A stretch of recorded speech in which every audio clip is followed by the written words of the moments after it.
This is their black color. And if you don't know this already, to remove, you will have a button here where you will push and slide the watch band towards the button you just pushed. So this is the version I first got. Oh, and a lot of people mention how this is kind of difficult to get on. You know, I don't think it is. You have 3 kind of like grooves there.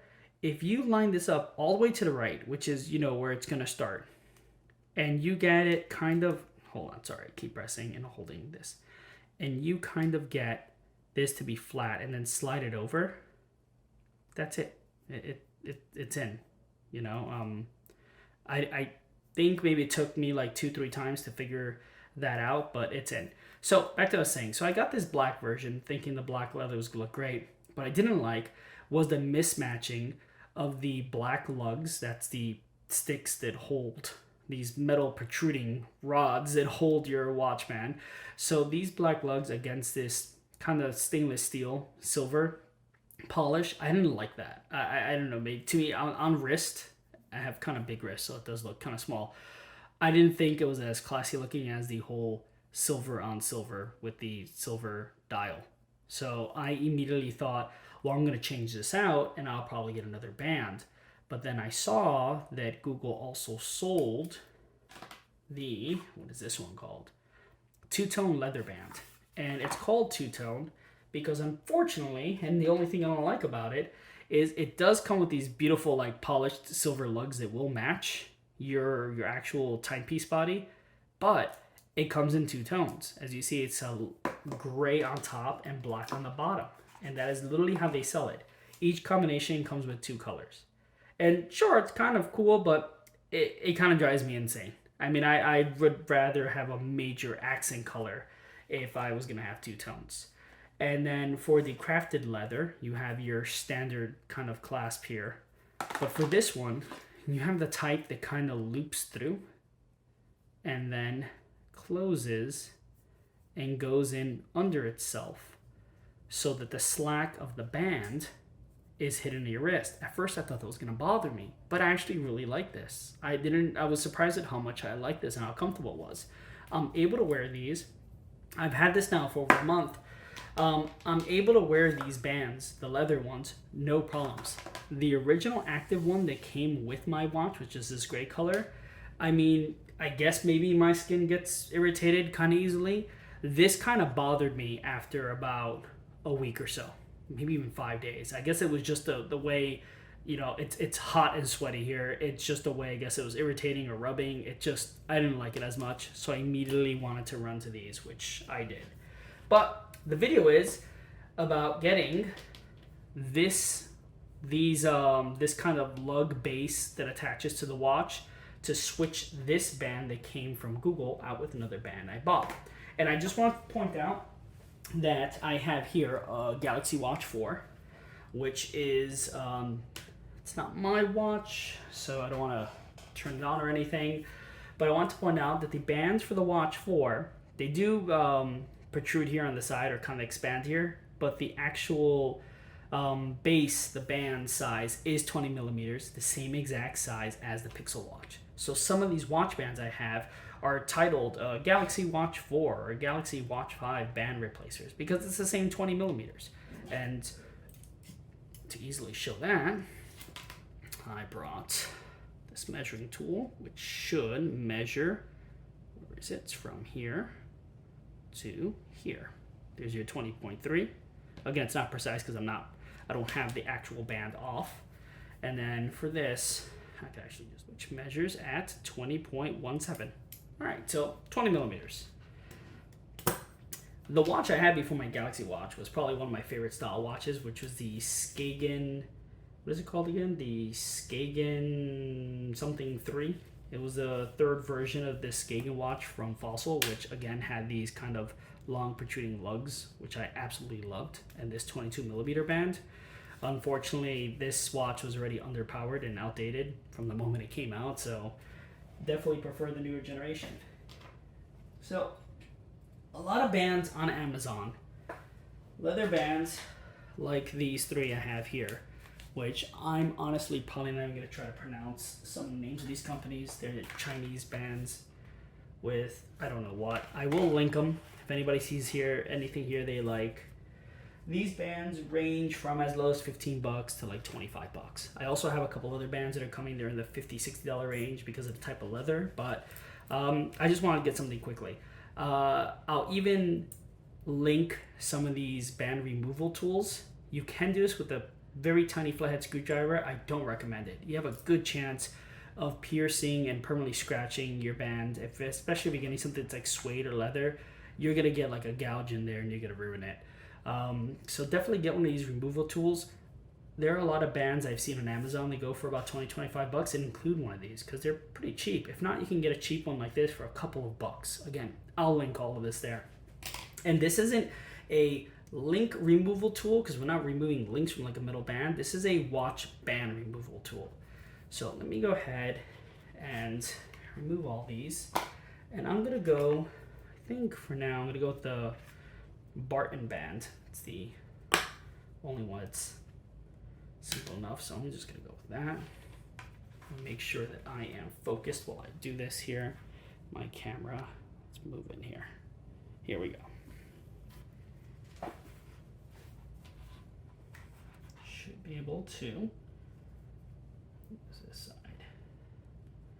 Wedge this in between the lug and the actual band, and there should be a pushing spring. There you go. Simple as that. I pushed and pulled down at the same time while scrunching the band. So it's kind of a get it in there, move the leather out of the way, get it in there to this pin here, get it in there, and then you're gonna push and bring it down. Now, two things. These bands come with their own quick release little lever notch here and their own little post. But if it didn't, you could always take these out because these come right out if you'd prefer that. Let me go ahead now and see if I can attach this band using the quick release post, which I don't normally like to do. So if it springs from this side, then the opposite side is what I'm going to do first. So let me go ahead, try that. Let's see.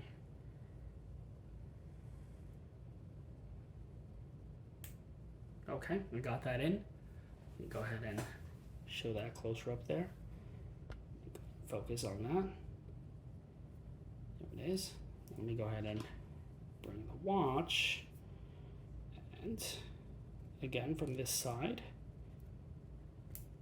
slide in. Yeah, pretty easy. Again, I don't know what the complaints are, but that's the look I want to go for. Again, that classic timeless circle watch with your big circle watch with your brown leather band.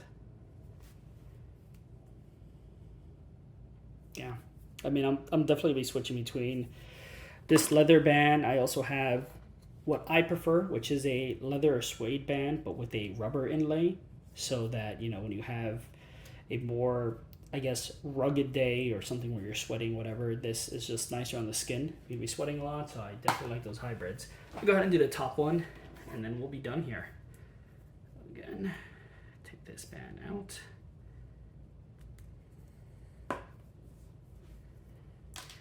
If you also really like the clasp at the end of this, you can actually remove that. It's the same type of pin mechanism, same tool, same procedure to pop that out and then pop this out and then, you know, do that. Except since this has that bar set up, you're not gonna have that notch cut out that you need for this little arm.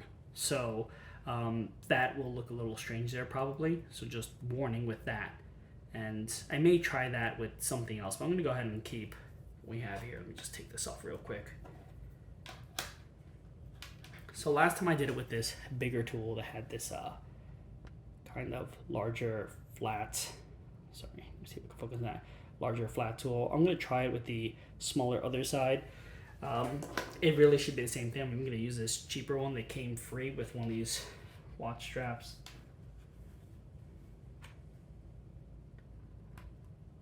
Only thing I'm trying to do is make sure I don't pierce the leather strap.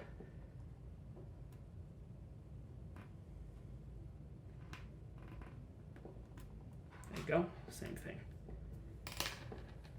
Easy enough.